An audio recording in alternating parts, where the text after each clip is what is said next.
నమస్కారం. వనవానికి స్వాగతం. ఈరోజు వార్తలలోని ముఖ్యాంశాలు.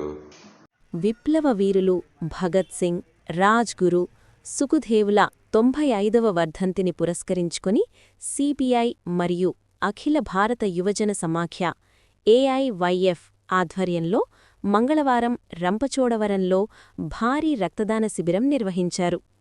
ఈ శిబిరాన్ని సిపిఐ జాతీయ నాయకులు జేవి సత్యనారాయణమూర్తి ముఖ్య అతిథిగా హాజరై ప్రారంభించారు.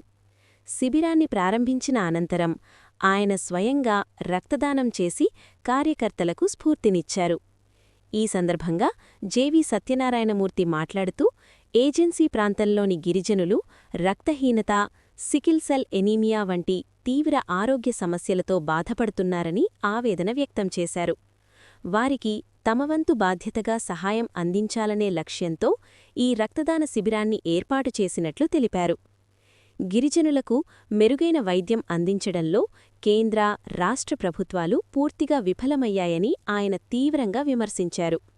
గిరిజనుల హక్కులు, ఆరోగ్య అవసరాల కోసం సిపిఐ నిరంతరం పోరాటాలు చేస్తుందని, భవిష్యత్తులో కూడా ఇలాంటి సేవా కార్యక్రమాల ద్వారా ప్రజలకు అండగా నిలుస్తామని ఆయన హామీ ఇచ్చారు. సిపిఐ ఏఐవైఎఫ్ ఆధ్వర్యంలో పలువురు కార్యకర్తలు ఉత్సాహంగా ఈ శిబిరంలో పాల్గొని రక్తదానం చేశారు.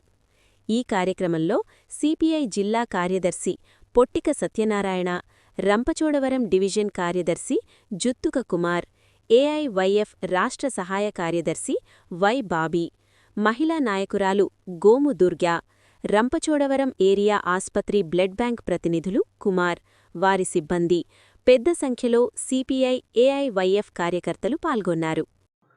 చేయటం లేనటువంటి నేపథ్యంలో ఈరోజు కమ్యూనిస్టు పార్టీ సిపిఐగా మేము రాష్ట్ర వ్యాప్తంగా, దేశవ్యాప్తంగా దేశ ఐక్యత, దాంతోపాటు ఈ దేశంలో నిరుద్యోగ సమస్య పోవాలని, ప్రభుత్వ రంగాన్ని పరిరక్షించాలని, అన్నం పెట్టే రైతాంగానికి సరైనటువంటి మద్దతు ధర ఇవ్వాలనే దాంతో పెద్ద ఎత్తున ఆందోళన చేస్తున్నటువంటి నేపథ్యంలో ఈరోజు మన రాష్ట్రంలో కూడా ఏవైతే గత ఎన్నికల్లో హామీ ఇచ్చారో ఇప్పుడు జాబ్ క్యాలెండరు సంవత్సరంన్నర తర్వాత విడుదల చేశారు. అది కూడా అరాకొరగా వచ్చింది తప్ప మొత్తంగా ఈ నిరుద్యోగ యువతని సంతృప్తిపరిచేటటువంటి పద్ధతుల్లో లేనటువంటి నేపథ్యంలో వీటన్నిటి కోసం మేము ప్రజల తరపున నిలబడి పోరాటం చేస్తామని తెలియజేస్తాము.